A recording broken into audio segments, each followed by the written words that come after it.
Hi guys, welcome back to my video. For today's topic, it'll be about being a flight attendant. As you may know or not know, I used to be a flight attendant for an international airline called PAL, and I wanted to do this video because some people are still asking me on tips and what my experience was working as a flight attendant. I won't be going on with the step-by-step process because there's already a lot of content about that here on YouTube, and I will link some down below in case that's what you're looking for. But for this video, it's going to be kind of like what I experienced and my takeaway from being a flight attendant of 2 years. And so if you want to see that, then let's start. There's going to be 5 parts that I'm going to talk about. So it's going to be physical, mental, emotional, social, and intellectual. Okay, so first is physical. First and foremost, I think it is very important if you want to be a flight attendant that you know how to carry yourself really well. When I attended interviews, I noticed that they were really looking for people who know how to carry themselves well in front of a group of audience, because that's basically, part of the job. You are a frontline of an airline and they expect you to carry yourself well. There would be times where, things won't go as planned and you have to be the one kind of leading the whole energy in the flight because they look up to you. You're there for emergency. And so if you don't know how to carry yourself amidst conflicts, then I don't think that you would be doing your job, which is to be a leader of order inside of the plane, alongside being able to carry yourself well. Is of course you really have to be confident in this job. This job requires so much from you, from the way you carry yourself physically and also internally. You really have to exude confidence because you will be facing with a lot of people from different social status. For me, I when I was starting out and I was working in business class, I met a lot of millionaires or celebrities, people who are important in what they do, or like people who are definitely on top of what they do. And so they expect a certain kind of service or expect level of confidence from you, because when you get to interact with these people, it can be very intimidating at times, for sure. But as a flight attendant, as one of the people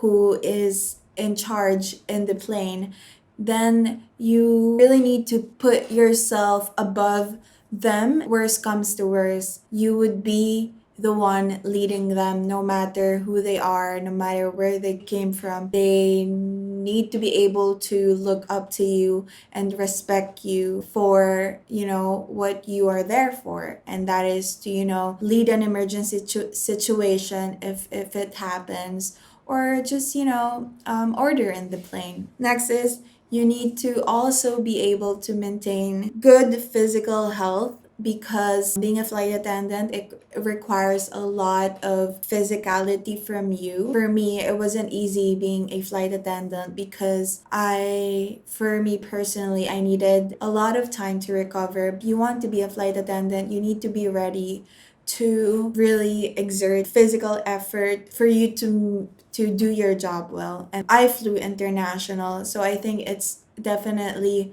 harder to fly international than domestically in terms of time zones or sleeping patterns. My sleeping pattern definitely got to me because it got to a point that I couldn't cope with the time differences anymore, and I wasn't sleeping at all. It affected my mental health. If you're thinking about being a flight attendant, you have to take into consideration that you will be going through a weird change in sleeping patterns as you fly in different countries with different time zones. The rest period for PAL, who I was working for, the rest was enough, but for me it wasn't. It's a personal preference. A lot of people did their job well because they're able to recover, but for me it was really hard and I was sick a lot. If you're really thinking about being a flight attendant, you have to take into consideration your physical well-being, how well you're able to recover and cope.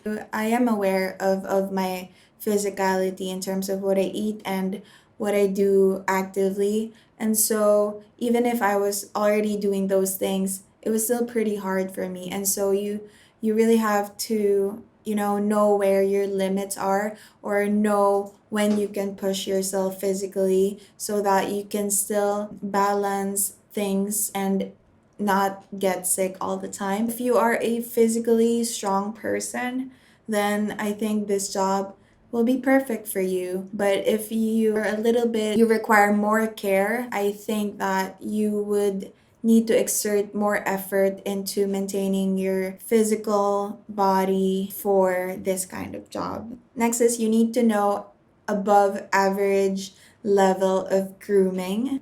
I didn't have a hard time with this because I used to do freelance makeup before I applied to become a flight attendant. So I kind of knew what kind of grooming level I was in, and I knew how to do makeup. I knew a little bit about hair. The kind of grooming they're looking for is the kind of grooming that's very professional. Crazy hair is unacceptable. It's really on a professional level. You need to keep everything tidy and clean. When I was working as a flight attendant, I can't help but to sometimes be my creative self, and my outlet for that while being a flight attendant is sometimes I would wear really dark lipstick bordering on brown. I would get called out for with that because it's too dark. For me, it wasn't. Like, it looked good, but that kind of thing you need to consider. You have to really know a professional level of grooming in terms of what is acceptable and unacceptable, and you need to be used to that because that is what is expected of you if you're a flight attendant. And so just keep that in mind, because what I thought was acceptable wasn't as acceptable as I would like it to be. Next is mental. If you want to be a flight attendant, you need to be a proactive person. This is something that I heard a lot when we were in training. Our trainers would always tell us you need to be proactive, you need to be ahead of everyone, ahead of your passengers. You need to always be thinking about what they need to really give that 5-star quality of service. And so proactiveness was taught to us when we were in training, and it was something that really stuck to me because I noticed that when I was proactive in my work in inside the plane, the job actually got easier because it felt like I wasn't told what to do, but instead I know what to do. It's just another level of professionalism that is, if you are proactive, then you know how to do your job well. If you want to be a flight attendant, keep in mind that you always need to be one step ahead of your passenger. One thing to really consider if you want to be a flight attendant is that you're always engaged. When you step in the office, to the flight, to inside the hotel of a layover, you are always engaged in everyone. So mentally, you just always need to be alert, from your colleagues to the pursers to the pilot to the passengers. Like, you're just always engaged. And so mentally it takes a lot of space. If you're someone who needs a lot of personal space, then you might find this job a little bit difficult because that's what happened to me. I'm the type of person who needs a lot of personal space, who needs a lot of quiet time. And when I was working as a flight attendant, I wasn't able to really get that as much. And so mentally, I was always drained, I was always exhausted.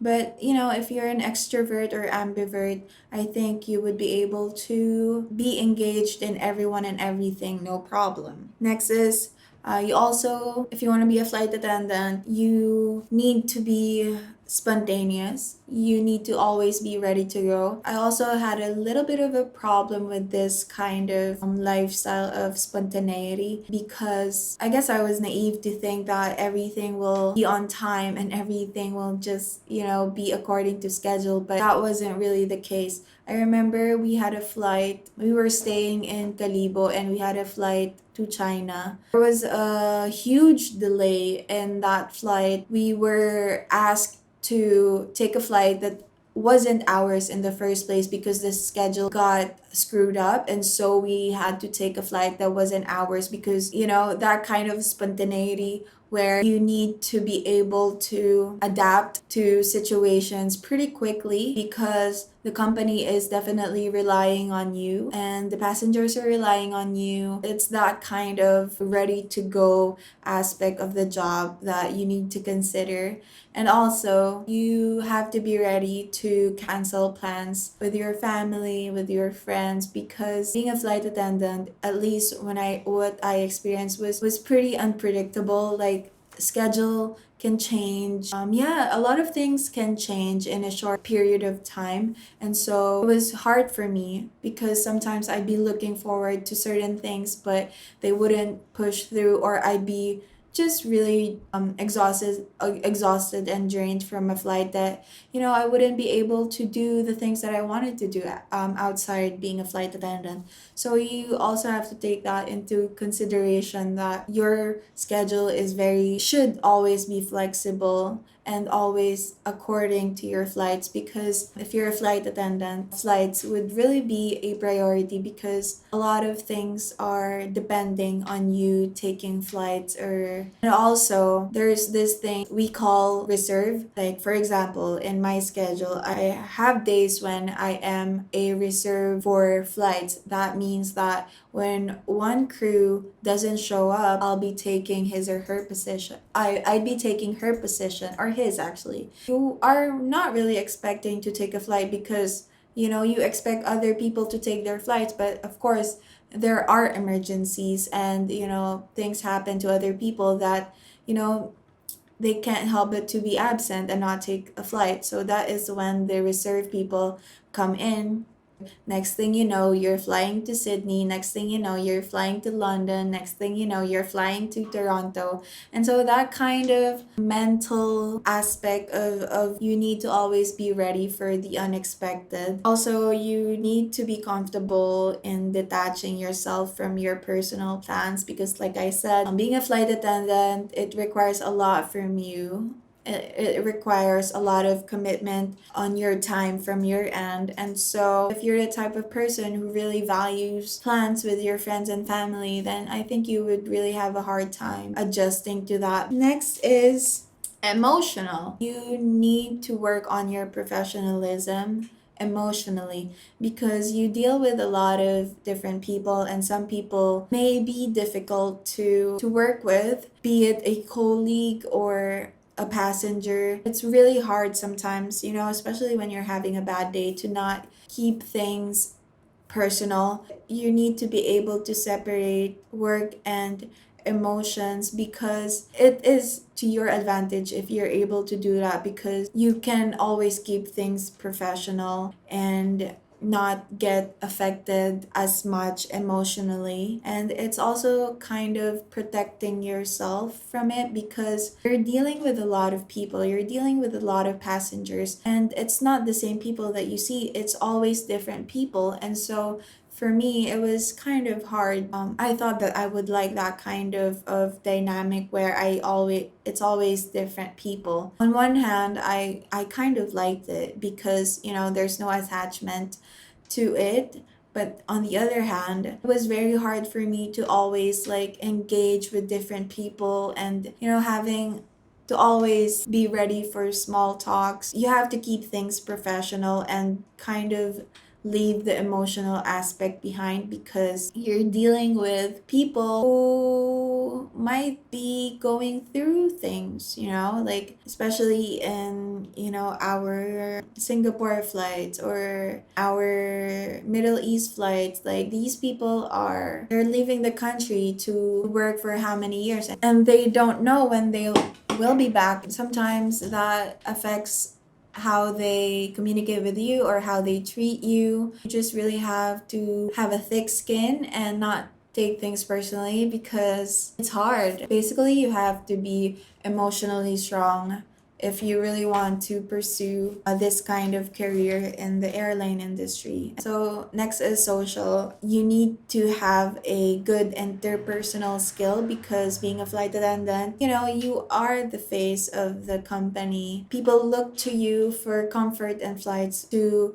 be someone that they can ask questions to, be someone that they can depend on during the flight. I've had a lot of passengers before who were very anxious during flights, and so they would talk to me even if it's like the lights are already out and people are expected to sleep. Like I had passengers who just wanted to talk to me because they were anxious about the flight, or like they just want people to depend on the flight and know that things are under control, and that is via us, who's the front line of the plane. And so, yeah, you have to have a good social interpersonal skill. And that goes a long way for you also if you are really serious about being a flight attendant, because you can be on a presidential flight or you can be in a special flight, and that is on your own advantage and, on your own achievement as a flight attendant. I've never been in those flights, by the way. And last is intellectual. Intellectual.